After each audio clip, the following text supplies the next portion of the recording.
might have to unplug it first quickly. There you go. Is it?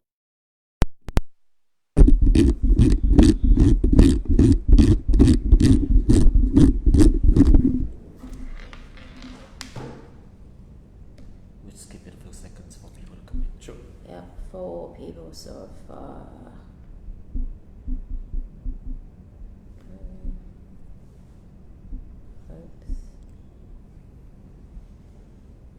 Can I share it as well? Yes, please, Jai.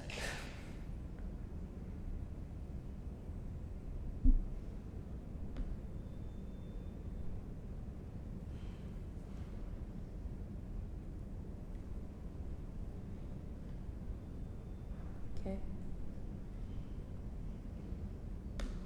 All right, welcome to Thisrupt Talk, episode 17, I believe, right, Sean? Yep. 17, reforming the constitution, reforming the monarchy. Should they be separate? Must they be together? Today I'm with Kun Parit Wacharasindhu, political commentator, CEO of StartDee. right? An aspiring politician, as you put it in your Twitter. Yes. Well, tomorrow the Assadans movement they're going to gather at Parliament House because inside Parliament they're going to be deliberating over the possibility of pushing through the amendment of the Constitution. Now, this will not be the first time the Assadans movement gathered at Parliament House. They did the same thing last month, but nothing went through. Government MPs decided not to follow through with the motion to discuss the amendment of the Constitution, which led to, for the first time at Assadans stage, the use of the word "I hear." And ever since then, the Assadans movement, to the traditionalists anyway, became synonymous with the Gao Rao movement, the aggressive, rude and crude movement. But in any case, here we are again. Tomorrow is a big day. Kun Parit, can you give us an idea of what is going to happen tomorrow? Yes, so I think we're going to see a long deliberation process Right. because I understand that the voting is now confirmed for the morning of the 18th. Mm-hmm. So there's not going to be any voting done tomorrow. I believe that the reason that the voting is agreed on the morning of the 18th is because the government and the government MPs were worried about an outside demonstration. So they were worried about the demonstrations happening outside Parliament. Okay. And therefore they kind of lobbied to make sure that the voting happened during the morning or during the day, but perhaps the numbers demonstrating may not be as high. But they will come still. They will come still. They will come still. Yes. So what's going to happen tomorrow? It's just a lot more talking. Yes, I think we'll see an indication of how the vote might go down. I think that's one slight but important difference between what happened 1.5 months ago and tomorrow, which is there will be a 7th proposal that is on the table as well. From ILAW. From right? ILAW. Okay. Yeah, so we're basically going to see a vote on 7 different proposals Right. for amending the constitution. One submitted by the government MPs, which is basically just to set up a constitution drafting committee. You will see another 5, which are tabled by the opposition MPs. Right. So one regarding the constitution drafting committee, and then the other 4 regarding some amendments to certain articles. Right. And then you will see the 7th one being tabled as well, which is the one proposed by ILAW, which is a combination of proposing a constitution drafting committee and also some Right. additional amendments. Let's discuss the 7 by ILAW because presumably that's the one the people want to push, want to see happen. Let's go through them one by one. Yeah. Shall we? Go ahead, please. Sure. So I think let me use the ILAW as base, Yeah. and then kind of mention what are the differences between the ILAW proposal and Right. the other proposals. So I think if you separate the ILAW proposal into two parts, they actually kind of combine into one proposal.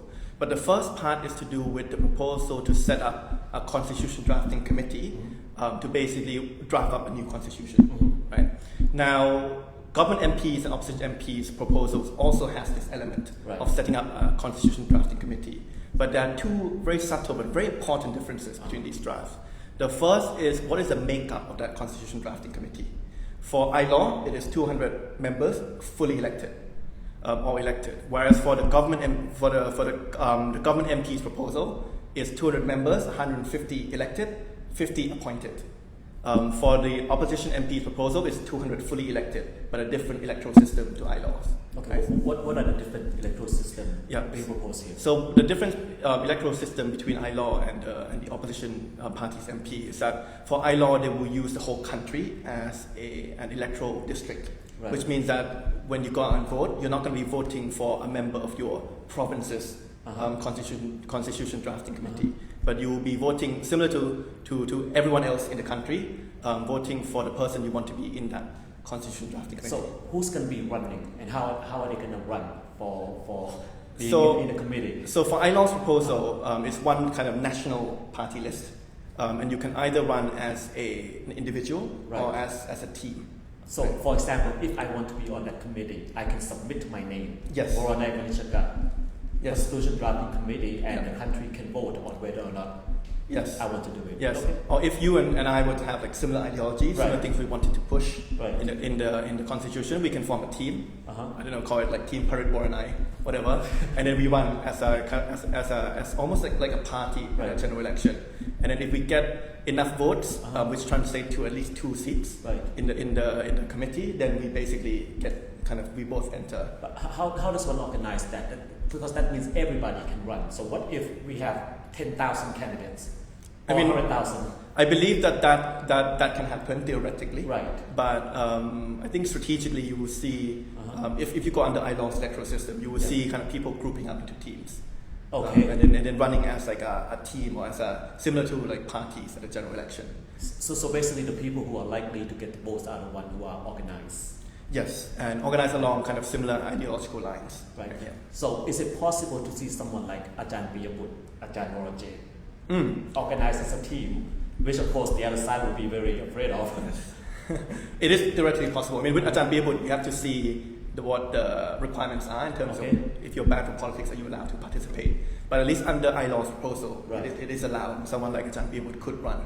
So what about the opposition's proposal, the electoral system? The opposition proposal is they will divide up the country into different provinces, and then you basically choose your province's member of the Constitution Drafting Committee. Right. So if, let's say, for people in Bangkok, they will have a list of kind of candidates running for the Bangkok seat, and then you will vote for whoever you want to represent Bangkok in the committee. If you're in Chiang Mai, then you will vote for whoever you want to see represent Chiang Mai. Right. So similar to kind of district MPs. Right. Now for the government proposal, 150 will be electoral. Is it going to be similar to the opposition proposal? Yes, or similar system to the opposition proposal. And the other 150 will be appointed by who? The other 50 is broken out into 3 parts. Right. 20 are chosen by Parliament, and that's I use that term carefully because it's by Parliament, not by the House of Representatives. Which means that the senators are not a part of this. No, senators are part of it. Are still a part. Yeah. So basically, out of the 20, if you calculate in terms of proportion, 7 will be allocated to the Senate. Right. 7 will be allocated to the governing MPs, and around 6 will be allocated to the opposition MPs. So we know how that's going to. So we don't have that. Then the other 20 are chosen by a joint meeting of the deans of universities across the country. Okay. So, I mean, you can make your own assumptions about which political leanings these deans might lean towards, but that's kind of the second. Based on the way they have been treating the students in the protest, we can kind of assume. Yes. What about the other 10? The other 10 sounds the most promising because it says it's reserved for students and students and like university and also I guess high school students, the way it's phrased, which sounds generous. Yeah. But actually, if you look in the detail, it says how, like, kind of which students will be selected will be based on criteria set by the Electoral Commission. The Electoral Commission. Those guys. Yes. So, which is why this is very dangerous, right? In Thai, I call it lock spec. So they're trying to lock the specifications about who form as part of the 50 appointed members of the Constitution Drafting Committee, which then can kind of control how that whole Constitution Drafting kind of committee votes when we eventually have a new constitution. Okay, and since we saw the last time the EC set criteria, we sort of know what that means. Now, realistically, which do you think will happen? So, I mean, this is just only one part, right? Because this is just on the different proposals to set up a new constitution drafting committee. There's the second part, which is kind of different proposals on kind of article by article amendments. Okay. Right. Before we go to that, we can come back here, right? Okay, we can go there. We can say it. Okay. Actually, the other difference. And this is very important as well. The other difference between government, opposition, and ILO's proposal is on which articles or which sections in the Constitution is open for amendment, right, or open for consideration. Because both the government and the opposition's proposals limit the power of the Constitution Drafting Committee to amend articles in Section 1 and Section 2 of the Constitution. Section 1 is kind of general principles, and Section 2 is regarding the monarchy. Right. Whereas with ILAW's proposal, that limitation is uplifted. So any amendments, regardless of which article, is up for grabs, provided it is within the realms of constitutional monarchy. Now, Article 1 and 2 has been the big topic over the past weeks. The one side said, do not touch it, do not touch it, do not touch it, and the Rassadans and ILAW, of course, let's touch it all over. Now, what is the issue here? Why is it so controversial? I mean, the issue, I think, has been the narrative has been shifted by the government to say that touching Section 1 and Section 2 means kind of changing the regime, right, or changing the political system. Now, I think that's a confusion that has kind of spread across the general public, where some of them have become quite scared about this kind of Section 1 and Section 2. But in actual fact, allowing for amendments of Section 1 and Section 2 does not equate to changing the political system. Because actually Article 255 in the current Constitution already says that any amendments of the Constitution, regardless of which section or which article, cannot change the country from a democracy that is a constitutional monarchy to, let's say, a republic anyway. So allowing for the Constitution Drafting Committee to consider amendments for Section 1 and Section 2 is not going to result in any change in the political system in that sense. So the fear then is that if we let there be reform of Article 2, then we might turn Thailand into a republic. Yeah, that's the fear. Yeah, that's the fear. That's the paranoia anyway. That's the paranoia, and I think that's the confusion that's being caused by these kind of proposals by the government, because that can't happen anyway, even if you allow for Section 1 and Section 2 to be discussed. Right. So then what's the purpose of amending Section 2 according to ILAW and Rassadans? So I think what ILAW and Rassadans are proposing is they're not fixated yet, or at least ILAW is not fixated yet on what needs to be amended or not. Right. But they want to create a safe space in the form of a Constitution Drafting Committee to allow for any proposals to reform or not to reform the monarchy to be discussed in a setting where it can actually lead to concrete changes that can gather and garner consensus across the country. By shutting down that possibility, so by saying that we're not allowed to talk or touch Section 1, Section 2 at all, what that means is you're basically closing a safe space, or closing a certain platform where these things can be openly and freely and respectfully discussed. And then saying that any discussion regarding reforming the monarchy cannot happen inside this committee, so it will end up being just discussed on the streets. Right. So I think what at least me and ILAW have in common or agree is that we should allow the Constitution Drafting Committee to discuss these two sections, because it's the best way forward to allow differences of opinion in terms of how or if the monarchy should be reformed to be discussed in a setting that is more consensus building in the form of the Constitution Drafting Committee. Okay. Next item of the 7 proposal. Yes, so that's kind of one half of it, right? That's which is half kind of different ideas about how the Constitution Drafting Committee would look like to make up the powers. The other half is to do with kind of amendments by article. Now, the government MPs have proposed 0 amendments by article, because they're claiming that, okay, you can have a new constitution anyway, so why bother spending time on that? Right? That's also misleading the public, because actually, by the time we get a new constitution, it's going to take at least 1 to 2 years. Right. Which means that anything that happens in between those 1 to 2 years is still kind of under the current constitution. But the government MPs say, no, we're not going to touch anything until, apart from this kind of drafting committee. Now, the opposition MPs and ILAW have their different set of proposals about what articles to amend. So for the opposition MPs, there are proposals such as removing the power of the Senate to choose a Prime Minister.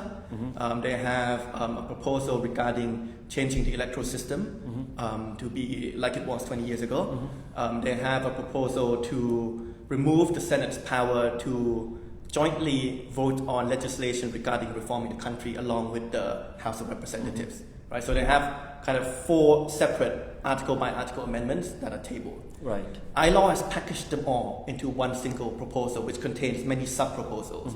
So it contains exactly all that the opposition MPs also have proposed, apart from the electoral system. And they've also proposed additional amendments, so things like not just removing the Senate's power to choose a Prime Minister, but actually removing the resetting the membership of the Senate entirely.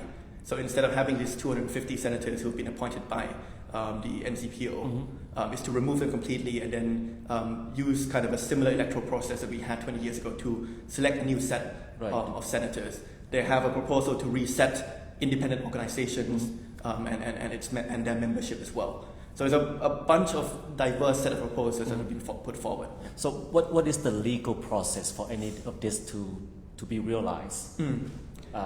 The Parliament has to debate, they have to vote on it, would there be a referendum, and if there's a referendum, what will it be about? Can you explain that? Sure. So I think tomorrow will be the first, or rather tomorrow and Wednesday will be the first first phase, where actually Parliament is only required to vote on the principles. So they're going to have a vote on these 7 proposals in terms of which one they agree or disagree with regarding its core principles. Right. So if it fails, to pass, you need to get a majority of the joint parliament, so about 376 out of the 750 MPs per senators. And there are kind of other certain conditions, one of which is you need to get at least 84 senators, or a third of the Senate to vote for it. Right? So that's how it's going to pass. If it fails, then that's basically done. So for example, if they vote down ILAW, then that whole effort... So the whole thing done. 100,000 signatures, all gone. Yep. Any possibility of amending the constitution or rewriting it still on the table or gone? If by ILAW principles, gone. Okay, by ILAW principles, gone. Yeah. So then you're down to just the other proposals. Whatever passes, it enters the second stage where they will set up a House committee to basically discuss the details. Right. So that's the second shot at amending the proposal. Right. So for example, if they vote down ILAW, which hopefully they won't, but if they do and they pass through some proposals, then the second shot is to try to amend the details of those proposals to be more in line with what ILAW is proposing. So for example, if the government's bill, which has 150 elected and 50 appointed members of Constitution Drafting Committee, passes, then there's a second shot where we can try and adjust the details of that in the House Committee. But again, you're down to relying on the votes of the House Committee, which is again dominated by government MPs and the Senate as well. Well, it seems like the card is quite stacked against the possibility of any reform. I mean, do you think, is there any possible chance that real reform can happen? I mean, we have to try and remain optimistic, and we have to try and push for changes. I mean, before all these protests happened, if you go back, let's say 4 or 5 months ago, any chances of even one senator, let alone 84, openly being willing to amend the constitution on any article, it seemed very slim.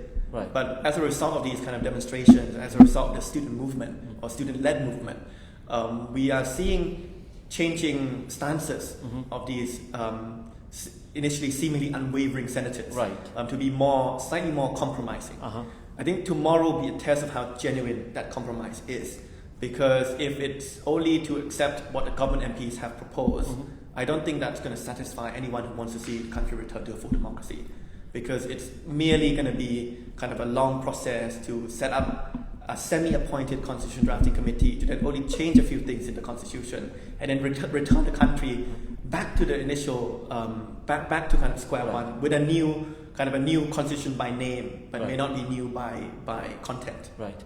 Going the optimistic route, rewriting the entire constitution, that's a 2-year process anyhow, but certain amendment can be made.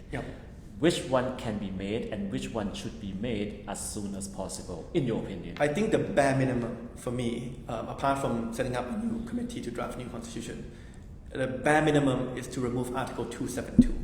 And that can be done immediately without the need for a referendum. And 272 is? 272 is 2 things. One, it's the article that gives the unelected senators the power to choose an PM along with the MPs. And it also allows for it allows for an outsider prime minister to come in. So someone whose name was not around or was not proposed during the general election to actually just come in and become prime minister.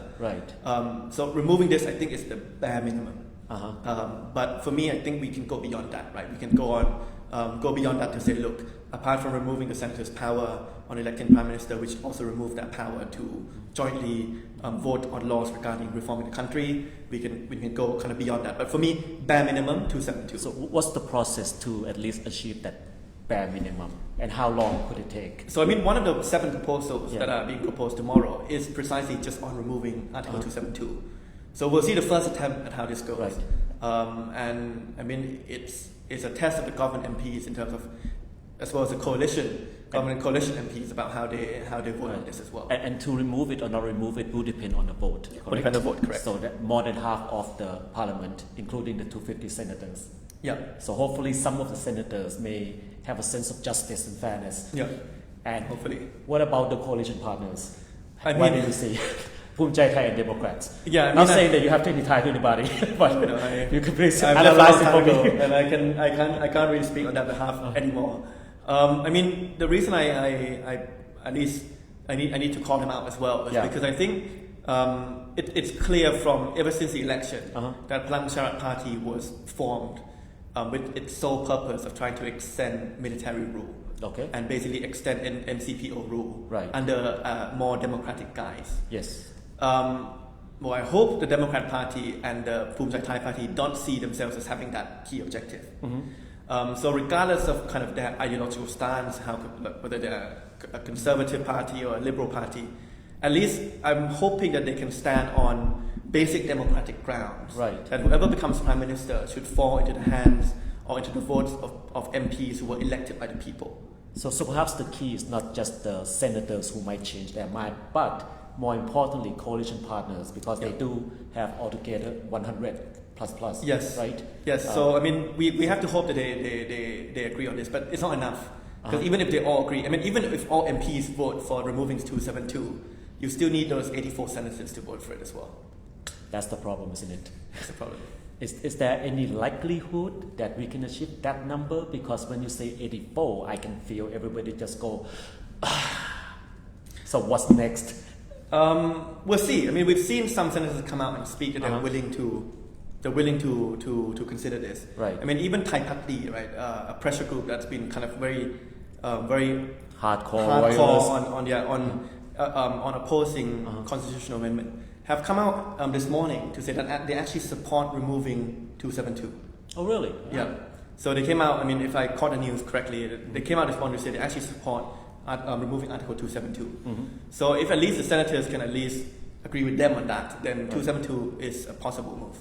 Okay. Now let's take the conversation outside of Parliament a little bit and let's look at the public mood, the Thai people. Right now, it seems, at least in my experience, there are a lot of people who support the first two demands of Assadans.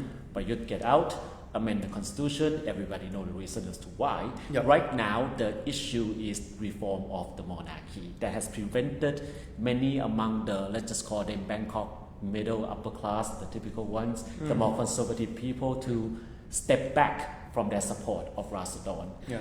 How do we bridge that gap? How do we form a conversation to make people understand that reform is not overthrow? Or is it impossible in Thailand? It should be possible, and we need to make sure it's possible. I think it's hard to actually analyze how much the people have stepped back as a result of that move. I think two things I want to kind of share, which kind of may muddle the picture a little bit in terms of how we analyze this. The first is when we talk about which of the three proposals are the most important for the movement, right? Even though it didn't start off with the proposal to reform the monarchy, I think we saw an informal polling that was done over the weekend at the protest, where they asked people to vote or put a sticker. They only have one sticker each, and if they can choose one of the three, if they can choose one of the three proposals, which they feel is most important to what they're fighting for, and actually reforming monarchy was the top one by far, right? So I think the mood and tone of the people that are protesting, this is not a divisive issue amongst them.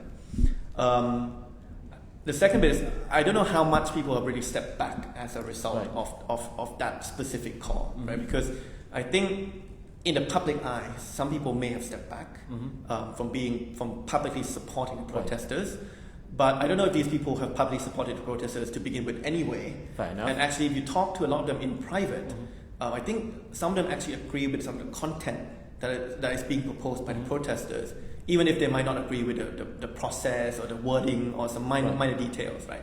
So I think you can't underestimate the actual content support that actually the protesters are gaining from pushing with that number, the third proposal. And you're seeing people like Kun Anand, you're seeing people like Kun Banyong, who kind of to the outside view might seem slightly more conservative than the protesters, coming out and speaking about monarchy reform. Right. I mean, if the student protesters have not brought this topic up, I don't think we will ever see these people coming out to speak on this issue. So to be optimistic, it could be possible that the quote-unquote silent majority, they may not be doing anything right now, but if it comes to voting for the Constitution Drafting Committee, they might quietly vote for the people who might push for this reform. They just don't want to be public about it because of social standing, so on and so forth. We know how it is in Thailand. I don't want to claim that right. that is the case for sure, but I think we can't conclude either way until we're sure. What about you yourself? How important do you think the monarchy reform is? And if so, there are 10 demands made by Assadan movement. Which ones do you think is possible? Which one do you agree with or not agree with? Let's talk about that. Yeah, so I think firstly, the first question is how important do I think it is? I think it's important on two angles, right? The first one is I think it's important to establish that we can freely and respectfully discuss about monarchy reform in this country, right? And I think that the first step towards creating that environment or that safe space to respectfully and freely discuss about monarchy reform is precisely to unlock Section 1 and Section 2 in the Constitution Drafting Committee. I mean, if Thailand were a full democracy to begin with, we wouldn't need to rely so much on this Constitution Drafting Committee. We would say that kind of any platform, any interview, any arena is a safe space. But when we've been living in a country where we have not been able to freely discuss about this issue, I think having the Constitution Drafting Committee being the place for that sets a good example about what country we want to live in the future, whereby we can freely exchange our views on this, right? Both views of people who want to reform and both people who do not want to see reform. Now, to speak on the fear and paranoia of, let's say, the more conservative, the more hardcore royalists, they see any reform as to overthrow. Is there a possible way to explain that Assadan may or may not actually want to come, take control and change the entire system? What is the actual legal process if there to be any reform of the monarchy? Again, the parliament has to vote. Would there be a referendum? So I mean, if you look at the 10 proposals submitted by Khanak Assadan, and actually I don't think we should see that those are the only proposals for monarchy reform. I mean, there can be any other proposals to reform the monarchy. For example, Kun Banyong proposed another one as well, which I mean, I personally don't agree with fully either, but I mean, he has proposed it.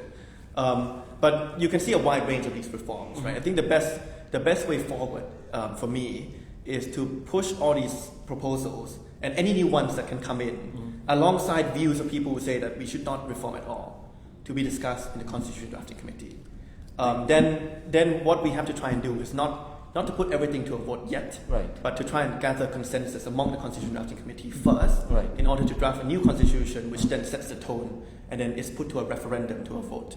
Let's discuss a few contentious issues and these I have debates about these with my friends about monarchy reforms. 112, what do you think? Abolish or just amend it so that the punishment would be more humane? What do you think? So I think some changes need to be made for sure for 112, right? I think to give the context, and I'm in two minds about this. I have to be kind of completely frank. I think I'm not in two minds that it needs to change, but I'm in two minds about whether we fully abolish it or we make certain substantial changes to it. I mean, if you talk about kind of 112 or let's say Majesty, right? I think the intention or the initial intention, or at least what we see in other countries, so let's forget Thailand for a second. What we see in other countries with regarding, let's say, Majesty is, I think it's there to prevent, to basically say that we don't want to see the monarch kind of filing charges or libel charges against people who defame or insult the monarch, and therefore there has to be some sort of protection that is there. That's kind of how other countries have justified it. But if you go with that logic, you will see that what that means is that the penalty will be the same as any standard libel cases. So you will not see imprisonment, you will see some fines. Just like, for example, if I were to make some false claims about you or threaten you, then you can file against me, and then if found guilty, I pay my fines.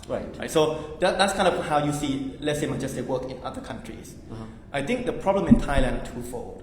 One is we have very severe punishments for defaming, insulting, and threatening the king. 3 to 15 years. And we've seen it in practice as well. And I think secondly is that it's not been enforced correctly either, because actually the intention of 112 is not to actually ban people from criticizing or proposing reforms in the monarchy. it's only, if you read the letter by the law, it actually says it only prevents defaming, insulting, and threatening the monarch. Right? So actually, constructive criticisms or constructive proposals about amending the monarchy, at least by the letter of law, should be allowed in Thailand. But in practice, that's not been the case, because 112 has been used as a political weapon to basically charge people who may have only just constructively criticized the monarchy, or who may have just commented on the monarchy, to basically say that is counted as defamation, insulting, and threatening. So I think what we see so far in the past are two issues with 112. One is the severity of the punishment that is written in the law itself, and number two is the way it's been enforced, where it's been used as a political weapon to create fear amongst people, and also to actually charge people and imprison people who have actually not really, at least in my opinion, not really done things that constitute defaming, insulting, or threatening. For example, Kun Parit Wacharasindhu, who is now one of the leaders of the movement, was imprisoned based on 112 for sharing an article from BBC. He spent 2 years in jail for that. Yeah, he spent 2 years in jail for that. And I mean, sharing an article together with thousands of other people, I don't think constitute defaming, insulting, or threatening the king. So that's why for me, if you look at other countries who do have this law, then you can kind of say, oh, maybe this can exist, but you decriminalize it, reduce the punishment to be the same as libel, so only fines. But when you see it in practice, you start to question whether we can actually live in the same world as that, or whether abolishing is actually the answer. Okay. Another thing that people find very controversial, one of the demands to reform is so that people, anyone, can file criminal complaints against the king or a royal family. And people are very paranoid about this. They see in their imagination His Majesty the King having to sit in court at on the stands and being accused of 1, 2, 3, 4 crime. What's your opinion on this? Is this a bit too far, or is the imagination running too wild? I think it needs to be discussed in a safe space, right? I mean, that's kind of my stance on this.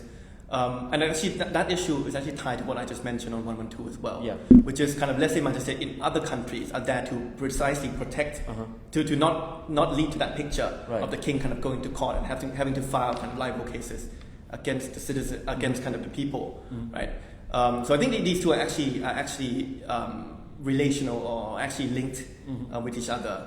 But that specific proposal is actually I think it's Article 6, if I'm not mistaken, of the Constitution. And in order to even have the discussion, you will not have it if you block Section 1 and Section 2 from being discussed.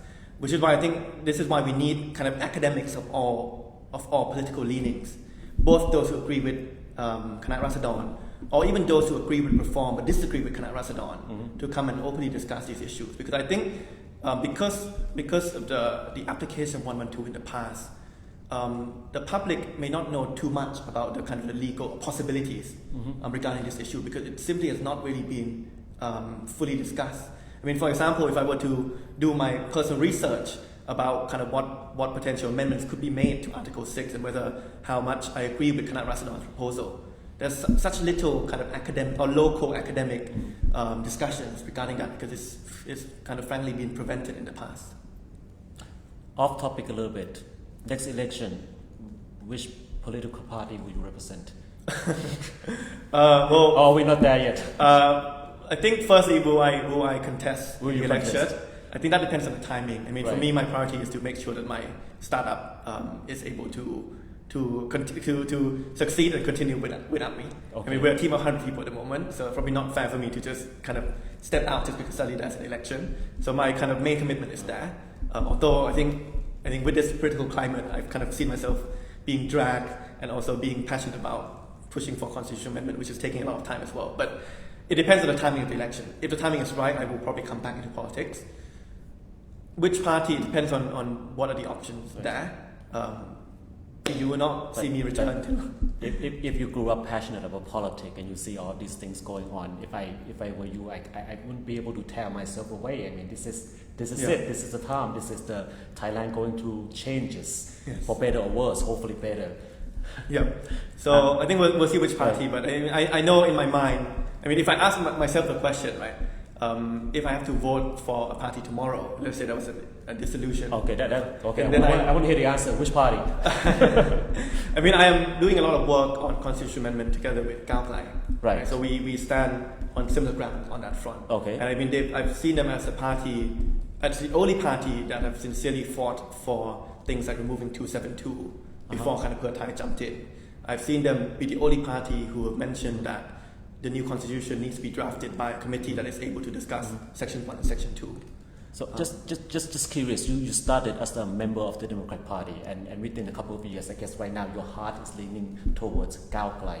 What has changed on this very short road in your young life in politics? I don't know if my viewpoints have changed too much, right, or whether it's kind of the political climate and the political options as well.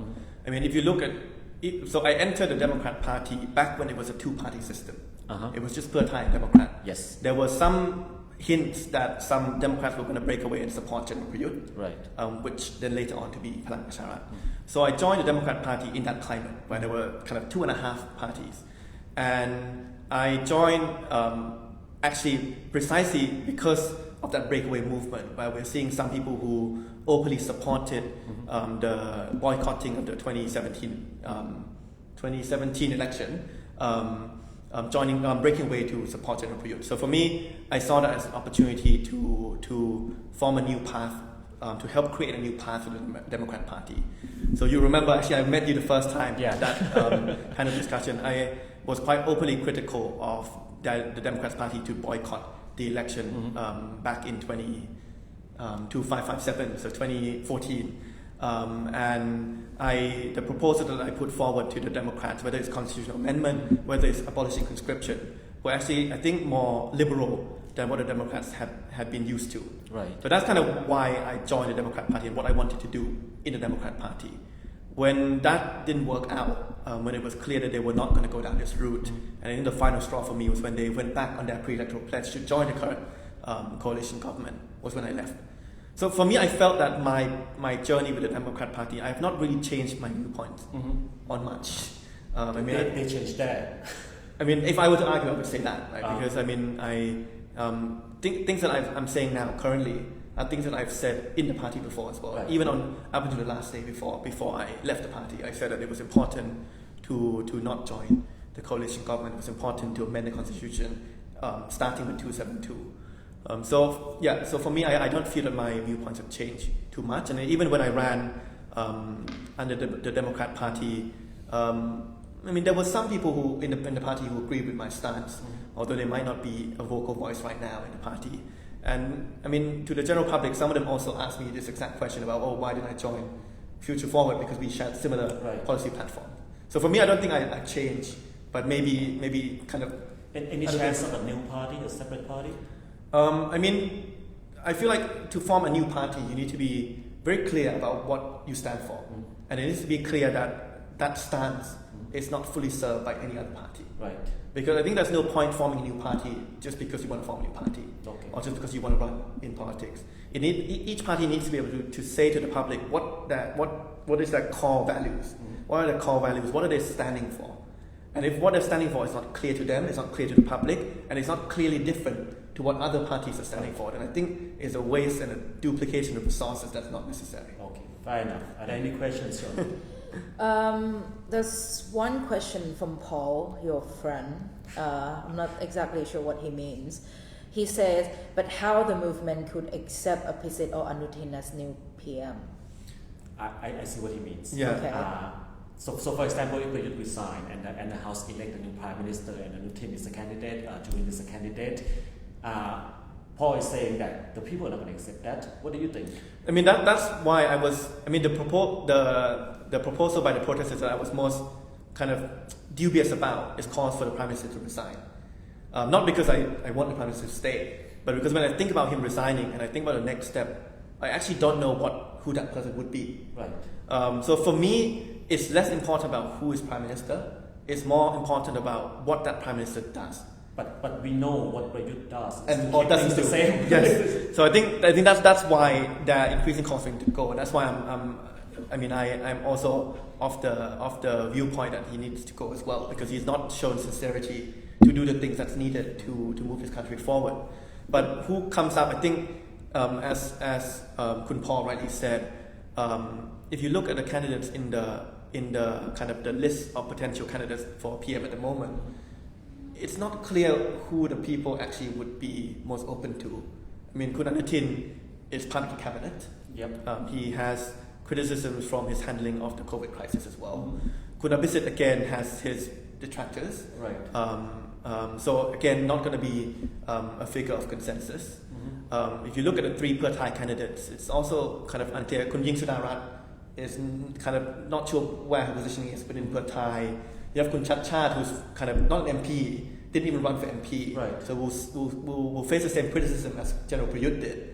And he's now kind of focused on running for Bangkok mayor. But okay, let's say of those 5 individuals, let's just pretend that we know what Rasadon think. And which one do you think would be most acceptable to the Rasadon movement? I'll say first, I'll say Chachat. And I think Chachat would abandon his candidacy for governorship if there's a chance to become prime minister and attempt to right this ship. So I think from a consensus point of view, I think Kun Chachat is probably the one that can gather the widest consensus. But you will. I'm sure. I don't want to kind of point this out for the people who don't want to see changes in prime minister. But you will see people who support Prayut coming back to the protesters saying, "Oh, but Chachat's not an MP." So he didn't even run for an MP, so he's going to face the same criticism as General Prayut. I mean, for me, I think it's a slightly invalid and a slightly tangential point, but you will see this criticism coming up. But there will always be criticism, there will always be opposition, but insofar as, let's say, skills, talent, maybe sincerity, and as much acceptance as possible, it's just impossible to see anyone else because, again, Kun Anutin, he's part of the government, Kun Jurin is part of the government, Kun Sudarat is not quite involved with Pheu Thai anymore, and not Kun Chachat, but Kun Sudarat also has been a politician for a long time, goes way back. Kun Chachat, for the lack of a better term, seems to be the most quote-unquote clean, if you know what I mean. But anyway, that remains to be seen. That remains to be seen, but I mean, I think if Kun Chachat is going to be the one taking up this task, I think what we then want to see before that happens is him coming out and speaking about his viewpoints on the constitution a little bit more. I mean, I can understand his point of view because if he's focused on the Bangkok mayor, he probably wants to focus more on speaking out about his policies. But if this is something that he might consider, I mean, I can't speak for him, then I think we should hope to see him be more active in commenting on these things. Okay. Well. Okay. A comment from Tim VH. The first of the 3 demands is the obvious one to compromise on because that will get taken care of automatically if the other 2 are met. I mean, that's fair enough. That seems to be the easiest compromise well, not the government, but the establishment could make, which is so the first one is for you to resign, right? Yeah. Not stop. Not the harassing. Not harassing anyone to resign. I mean, is there a possibility? I mean, let's talk real. This is Thailand. I mean, that's the reality of Thailand. And a way for Prayut to resign is perhaps for the king to maybe give the signal in order to send a signal of compromise to the Rasadon movement that things may calm down a bit and let the legal process take care of itself. I mean, how do I phrase this? I mean. We are hoping that he resigns if he's not willing to make these actions to lead to a new constitution, right? Or these sincere actions. But for me, I feel like we should not rest on the principle that he can only resign if there's a signal from above, because I think that sets a dangerous precedent. That for someone to take the office of prime minister, for someone to lead the office of prime minister, there needs to be that signal. Right. So I think for me, hopefully. He might consider resigning, or the government might consider resigning from their own kind of opinions and from their own responsibility and accountability to the people. That would take a lot of pressure from the street, right? Hundreds of thousands of people on the street. But right now, it doesn't seem like that's possible to have that many people in the street. What sort of other pressure might be put on the government on Prayut to resign? I mean, actually, one interesting thing that should be noted is that in a parliamentary system, right? The executive and the legislature are not separated. They are linked, right? Because the prime minister can only survive if he can command a majority in the legislature. So that's a kind of parliamentary principle. Now, what normally happens is if the prime minister comes out and says, "I will propose this policy, I will propose this budget, I will propose this law," and let's say Parliament votes it down, then that is, in a way, a signal for Parliament that it's no longer confident in the Prime Minister. And in normal parliamentary system, the Prime Minister needs to consider resigning. Just like we've seen in the UK, whereby if a Prime Minister cannot get his budget through, or if, let's say, for example, David Cameron failed to push through or failed to win the Brexit referendum to keep the UK in the EU, he needs to take responsibility and resign. Now, we've seen Prayut come out and say beforehand that he supports constitutional amendment. Right. So if tomorrow the Senate and the Parliament votes down constitutional amendment, technically that's a statement that they're not willing to listen to the Prime Minister. So for me, I think that's another academic way to say that then the Prime Minister should... It's academic, but Prayut is no Cameron. I mean, he's not even Boris. Okay, sure. I understand that. But be that it sounds like the ball is back on the court of Phum Jai Thai and Democrat, isn't it? People are going to go through this the legal way. They have to somehow detach themselves from the coalition government for any real change to happen. Yes, I think, I mean, if you focus on the Democrats, they join on 3 conditions. Right. One is to push through agricultural subsidies or income guarantees for certain crops, which they've done. Number 2 is for constitutional amendment, and number 3 is for investigating corruption. So, I mean, number 3, I think there have been certain moments in the past where probably justified withdrawing from the government based on that reason. But number 2 is going to be put to the test. Fair enough. Okay. So hopefully, I mean, that's another angle to call for the Democrat to lead the coalition if we don't see substantial constitutional amendments happen. Okay. I have a question. Okay, that's an old question. I always have a question. So how do we help educate people or raise awareness to make them value and really believe in the constitution and the democratic system? Because I feel like if we recreate the constitution, there's still a possibility that it's going to get torn apart and rewritten again. And then that's like, let's say, for example, in the US, if such things happen, I don't think that people would just stand still and let that happen, right? Whilst in Thailand, we keep doing it so repetitively. How do we stop that loop from happening? Yeah, so I think to answer your question, I think 2 things need to be done in parallel, in my opinion. One is we need to educate the public about the importance and the value and the contents of the Constitution. So I think one priority of the hopefully soon to be elected Constitution Drafting Committee is to really go across the country and educate people and set up kind of discussion forums or kind of small or large circles to come and discuss the core values that we want to see embedded in the Constitution. We need to be able to explain to them easily about what key decisions or key design choices are important in the Constitution, what are the benefits or disadvantages of having a Senate, what are the benefits and disadvantages of each electoral system. So we need the Constitution Drafting Committee to do their job in educating and putting or presenting an easy set of choices for the public to choose, right? And I think part of that is actually language, right? One of the problems of the current Constitution is it's written in such complicated Thai that anyone reading it is, I mean, unless you're a lawyer, might struggle to understand the true meaning. I mean, I struggle as well from not being a lawyer and understanding kind of every single bit of Constitution. So I think kind of making sure that we have a new Constitution that really creates that kind of process of bringing people together to really feel like they own this new Constitution, creating that sense of ownership and making sure the language is simple and easy to understand, to really even kind of to kind of increase that level of ownership is important. Right. But I think the second parallel thing that we need to do, which is probably more difficult, is to make sure the Constitution is actually the highest laws of this country, right? I mean, I even like throughout the last year, I've always been faced with this question from students when I go lecturing at universities, which says, how do we write a Constitution that prevents military coup? I mean, for me, it's very hard because, I mean, by definition, to stage a military coup is to not care about the constitution, Right. to not care about what it says in the constitution, to basically tear it apart.